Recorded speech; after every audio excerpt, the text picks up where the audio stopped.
Hi, it's your favorite NP mentor here. So today we're going to be talking about how can you protect your license as a nurse practitioner. And I think this is very important because we work so hard as nurse practitioners to get our license. So we want to make sure that we protect that. And in school, I don't think they touched enough on protecting your license as a nurse practitioner. So I'm going to touch on this briefly. So in this video, I'm going to give you 4 tips that will help you to avoid litigation, having to show up in court, and to protect that license. Let's go. So the first one is, which I never knew, do not enter an order that you do not agree with. Let's say the literature says that you're supposed to start you're supposed to give a certain antibiotic. For example, meningitis. But the doctor that you're working with does not want to start that antibiotic. He feels like he wants to do his own thing, which is fine. But you feel a little bit uneasy about that because you feel like the antibiotic therapy is not correct. So he tells you, oh, just don't worry about it. Just put the order in, it's fine. It's all fine, but guess what? I would advise that if you don't agree with an order, doesn't matter what it is, that you put that order in under that physician or whoever it is that gave you that order. You put it in their name. Because once you put that order in your name, you are legally responsible for that order. That order is coming from you saying that this is something you wanted, right? This is a treatment plan that you wanted. And if you truly don't agree with that order, do not put it in under your name, because you can't go to court and say, oh, well, the doctor told me to put that in. It doesn't work like that. You're an independent practitioner. You don't agree with something, don't enter it under your name. It's fine. Doctors may want to give medications that you feel is not appropriate, whatever it is, right? You still have the ability to say, okay, I have no problem ordering it, but I'm just gonna make sure I do it under your name because this is your order, not mine. So that's the first thing I want you to understand. And as a newer NP, I've been an NP for about 10 years, I never really realized that you can actually do that. I kind of thought that I had to put that order in, but you absolutely positively do not have to. You don't agree with an order, don't put it in under your name, because you don't want to take responsibility for an order that you never agreed with in the first place, okay? Number 2, do not sign a death certificate on a patient that you never took care of, okay? If anybody asks you to do an EDRS, that's the electronic death certificate that you can do online when patients pass away. You never took care of that patient, please don't fill out that death certificate. You were not involved in that patient's care. You don't know what happened. You had nothing to do with that patient. You should not be getting involved.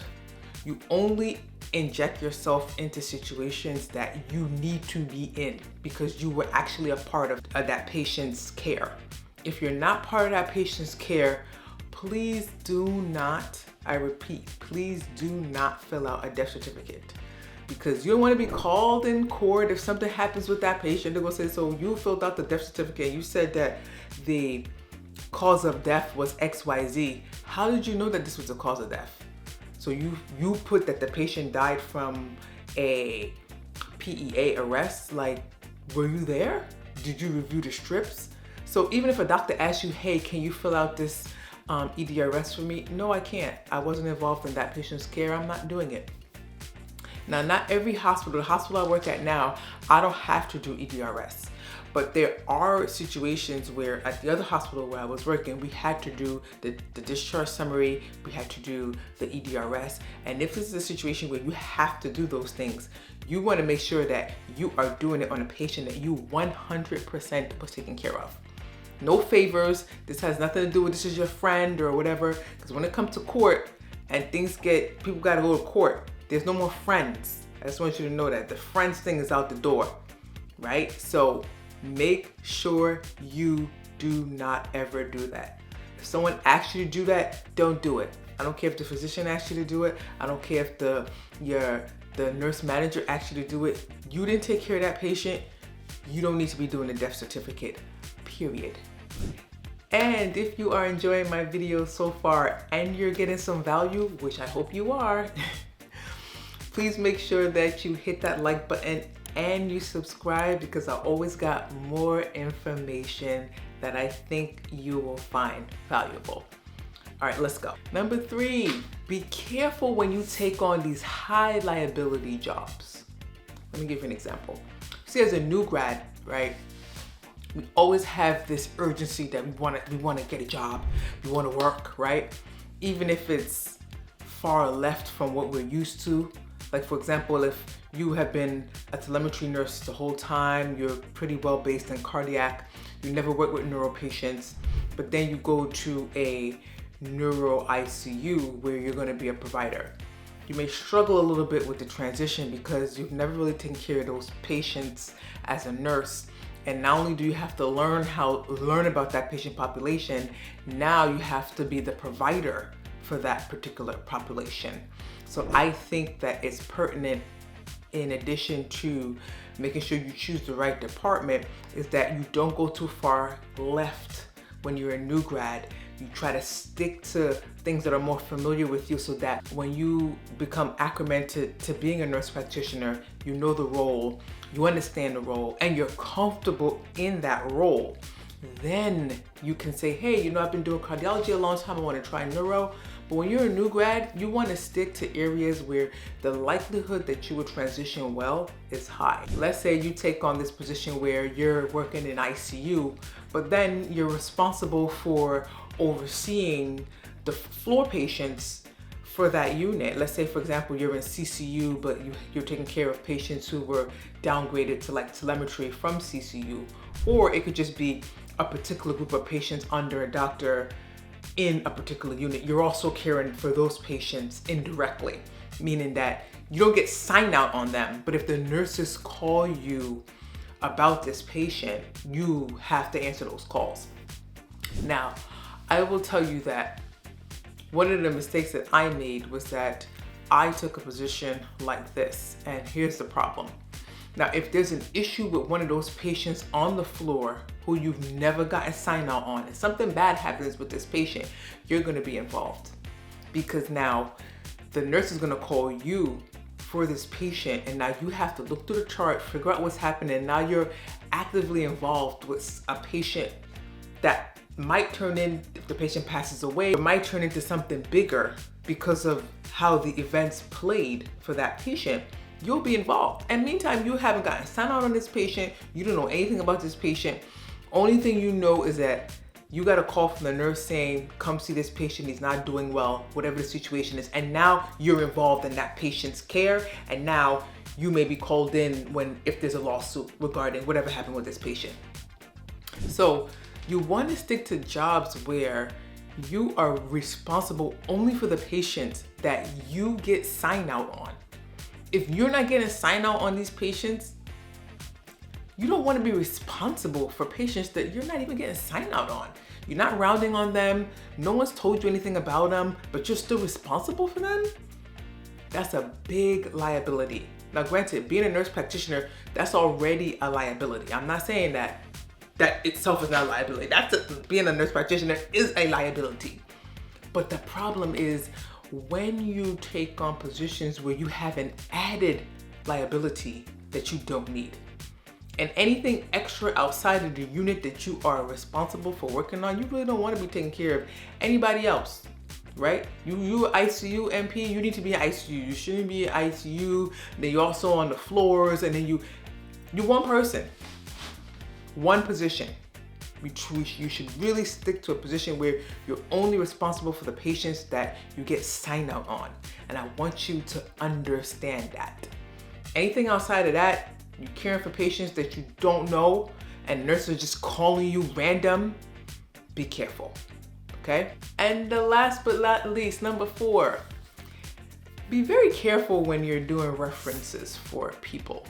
Now, you might have a friend that says, you know, that's an NP, and says, oh, can I put you down as a reference? But you've never even worked with this person as an NP, right? You and somebody could be friends, and maybe you helped her get an NP job, but you've never worked with that nurse, that NP, when she was an NP.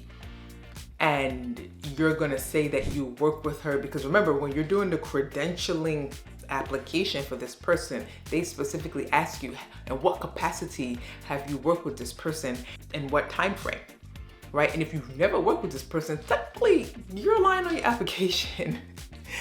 And I don't think you really want to be lying on your application for, especially when it comes to, in this profession that we're in, these hospitals are all merging.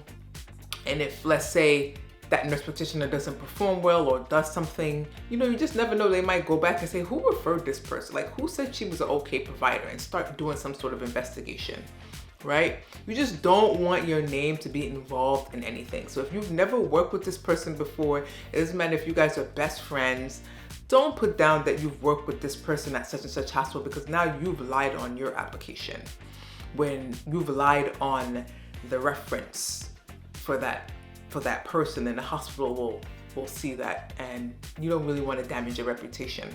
So don't put like, oh, you know, I work with this person at this hospital, you never worked at that hospital. You just don't want to do stuff like that. It's dishonest, and you don't want to put yourself out there when you've worked so hard for your license. I suggest that that person finds somebody that in their immediate circle who they've been working with for 3-4 years, however long the time frame is. That person should be able to find at least 2 people that should be able to vouch for them. And if that person can't get somebody in their immediate circle that they've been working with for many years or a few years to want to do a reference for them, it kind of tells me like, okay, what's going on? Like, you got to have at least 2 people that wouldn't mind doing a reference for you. That will kind of make me a little bit uneasy. I don't know about you, but that's how I look at that. So don't try to get yourself into trouble for any friend. Don't try to do no favors. You never work with them. Don't put that you did. It's not necessary. And don't put your own license at risk or your credibility.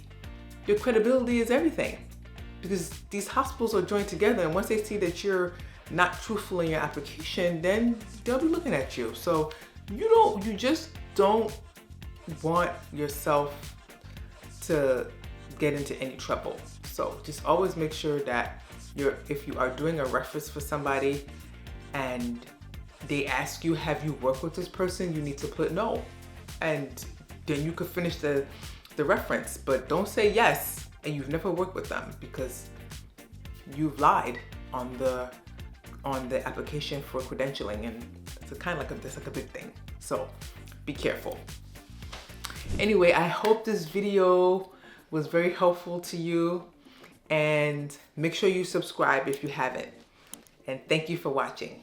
Bye.